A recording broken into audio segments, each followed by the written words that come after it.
बिस्मिल्लाहिर्रहमानिर्रहीम। बोलते कालम के साथ मैं आमिर रज़ा ख़ान और बड़ा मशहूर सा छोटा सा एक मिसरा है कि अपना अपना सर बचा लो दोस्तों, नारियल है बंदरों के हाथ में। जी हाँ, बिल्कुल। दुनिया जो है असले की दौर में पागल हुई पड़ी है और नए से नया मिसाइल, नए से नया जहाज़, नया से नया बम जो है उसको ईजाद किया जा रहा है।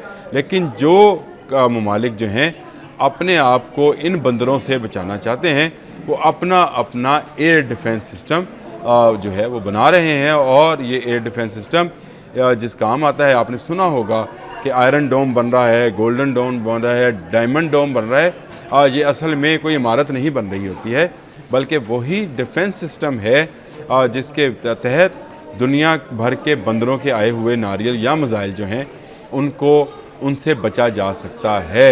पाकिस्तान इस वक्त तक जो मिसाइल सिस्टम्स डिफेंस के लिए अपने इस्तेमाल करता रहा है वो चाइनीज़ हैं। मैंने आपको इससे पहले एक व्लॉग के अंदर ये बताया था। HQ-9 है, HQ-19, HQ-29 उनके हवाले से भी मैंने बात की थी कि उसको लिया जा सकता है या उससे आने वाले मिसाइल्स जो हैं उनको रोका जा सकता है। लेकिन एक खुशखबरी और भी है, और खुशखबरी ये है कि पाकिस्तान खुद का आयरन डोम बनाना जा रहा है। और इसके लिए पाकिस्तान ने फाज नामी जो है मिसाइल सिस्टम उसको डेवलप कर लिया है। पाकिस्तान की ग्लोबल इंडस्ट्री डिफेंस सॉल्यूशन जो है एक अदारा है जिसने इस डिफेंस सिस्टम को, जिसको फ़ाज़ 1 और फ़ाज़ 2 कहा जाता है, डेवलप किया है। और इसका काम भी वही है जो आयरन डोम में मौजूद मिसाइल सिस्टम जो हैं, जिस तरह S-400 है या आप थार्ड है अमेरिकन पैट्रियट मिसाइल का सिस्टम, बैटरीज़ हैं, इसी तरह का ये मिसाइल सिस्टम है जो मुख्तलिफ़ रेंज पर पाकिस्तान ने तैयार किया है।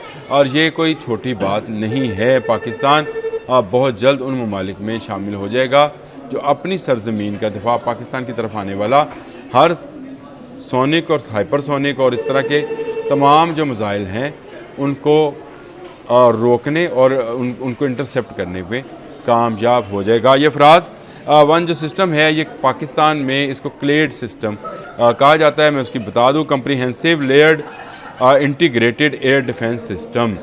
ये क्या है? इसमें सबसे पहले जो है आपके इस पूरी डोम के हिफाजत के लिए या आपकी सरजमीन की हिफाजत के लिए लड़ाका तैयारे हैं, फाइटर जेट्स हैं, जैसे JF-17 है, J-10C है और आने वाले दिनों में J-35 है। इसके बाद Z-10ME नामी हेलीकॉप्टर्स आपके पास कल उसका इफ्तिताह हो गया है, वो भी आ गए हैं। और इसके अलावा मुख्तलिफ मिसाइल जो हैं मौजूद हैं। उसके बाद ड्रोन्स का एक सिलसिला है। ये वो ड्रोन्स हैं जिनके अंदर मिसाइल इंटीग्रेटेड होते हैं और ये आने वाले मिसाइल्स को जो है उसको निशाना बनाते हैं। और फिर इसके बाद PGMs हाइपरसोनिक को निशाना बनाने वाला मिसाइल सिस्टम है, जिस तरह मैंने आपको बताया था कि HQ-19 और HQ-29 पाकिस्तान उसको लेने की कोशिश कर रहा है। लेकिन क्लैड सिस्टम जो है ये फ़ाज़ पर मबनी है। और फ़ाज़ 1 जो इसका सिस्टम है उसमें सबसे पहले जो है SL आता है, यानी सरफेस लॉन्च मिसाइल्स हैं। इनकी रेंज 20 से 25 किलोमीटर तक की है।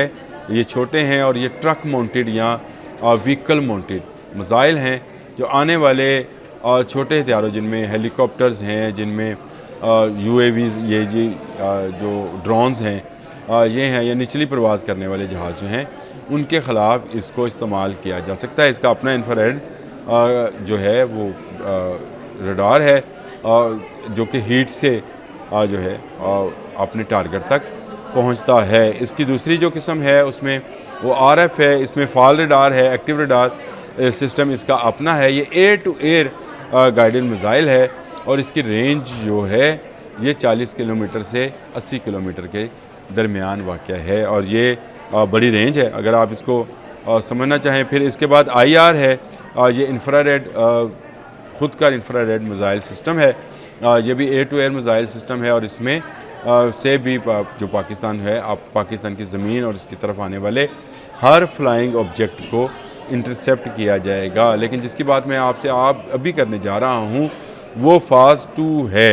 ये है आने वाले दिनों का हमारी हिफाजती शील्ड का, यानी हमारी उस 3 लेयर्स का, जिसमें मैंने आपको बताया कि फ़ाज़ SR, फाज, FR, IR, ये 3 लेयर्स होंगी, लेकिन सबसे ऊपर जो लेयर होगी वो फाज 2 की होगी। और ये फाज 2 एयर टू एयर मिज़ाइल है, और एयर टू एयर मिज़ाइल को आप PL मिज़ाइल से PL-15 मिज़ाइल की तरह का ये मिज़ाइल सिस्टम है जो कि पाकिस्तान ने खुद बना लिया है। GIDS मैंने आपको बताया, ग्लोबल इंडस्ट्री डिफेंस सॉल्यूशंस ने ये मिज़ाइल डेवलप किया है, और इसकी अब तक की रेंज जो मुतलका इसकी मालूमात हैं उसके मुताबिक 180 किलोमीटर प्लस है।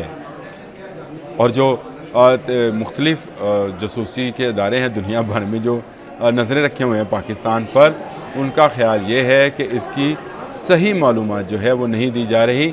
इसकी रेंज इससे भी ज़्यादा हो जाएगी, और इसकी रेंज अगर ज़्यादा हुई तो ये JF-17 थंडर, जिसके साथ अभी हम Chinese air to air missile जो हैं उनको इंटीग्रेट करते हैं या लगाते हैं, उससे भी हम बाहर निकल जाएंगे। ये कीमत में भी कम होंगे और इनकी मकदार भी ज़्यादा इसलिए होगी कि पाकिस्तान तो ख़ुद बना रहा होगा, पाकिस्तान ने ये टेक्नोलॉजी हासिल कर लिया। और GIDS कोई ऐसा अदारा नहीं है, अदारा ये ना समझिएगा कि शायद ये कोई प्राइवेट अदारा है, ये भी गवर्नमेंट के साथ ही काम करता है। और मुख्तलिफ इंडस्ट्रीज़ जो हैं, ये है BVR है जी, ये मिज़ाइल बियॉन्ड विजुअल रेंज जिसको बोलते हैं, BVR दुनिया के जदीद तरीन मिज़ाइल सिस्टम है। जिस तरह से गौतक है तुर्की का, और चाइना का PL रेंज है, PL-15, 17, 21 अभी आ गया है, वो भी है।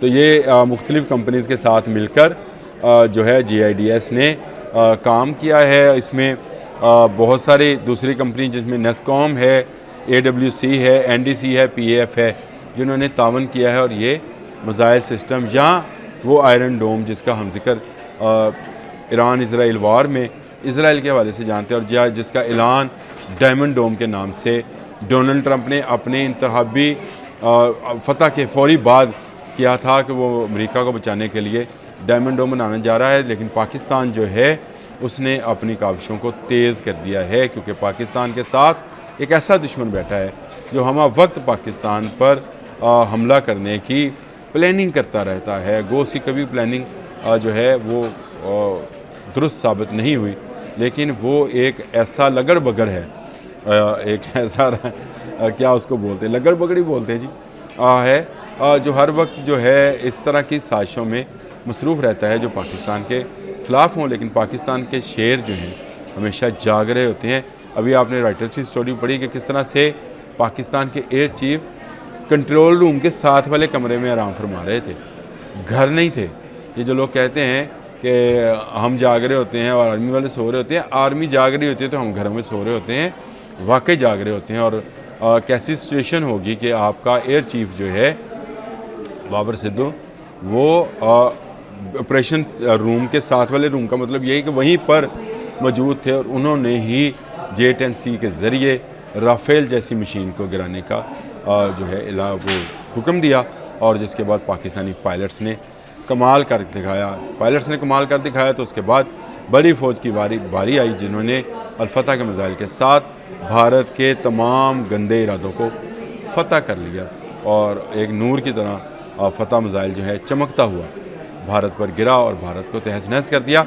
लेकिन पाकिस्तान क्योंकि एक दिफाई मुल्क है, पाकिस्तान कभी किसी दूसरे मुल्क में हमला नहीं करना चाहता, इसलिए पाकिस्तान ने अब सोचा है कि क्यों ना अपना एक आयरन डोम बना लिया जाए, जिसके अंदर 4 लेयर्स के अंदर ऐसा सिस्टम मौजूद हो जो कि ख़ुद पाकिस्तान का बनाया हो। ये तमाम के तमाम जो मिज़ाइल सिस्टम्स हैं इनको इंटीग्रेटेड किया जाएगा। इनका एक कंट्रोल रूम होगा जहाँ से सारी वो हमा वक्त जो है जो मालूमात हैं दुश्मन मुल्क से आने वाले फ़्लाइंग ऑब्जेक्ट्स की उनको गैदर किया जाएगा, और फिर जिस मिज़ाइल की जहाँ जहाँ ज़रूरत हुई उसको इस्तेमाल किया जाएगा। बड़ी अचीवमेंट है। मैंने कहा मैं आपसे ज़िक्र कर दूँ कि पाकिस्तान जो है फाज के नाम से जो है एक सिस्टम उसने डेवलप कर लिया है, जिसमें सरफेस टू एयर और एयर टू एयर मिज़ाइल्स का एक लंबी रेंज है।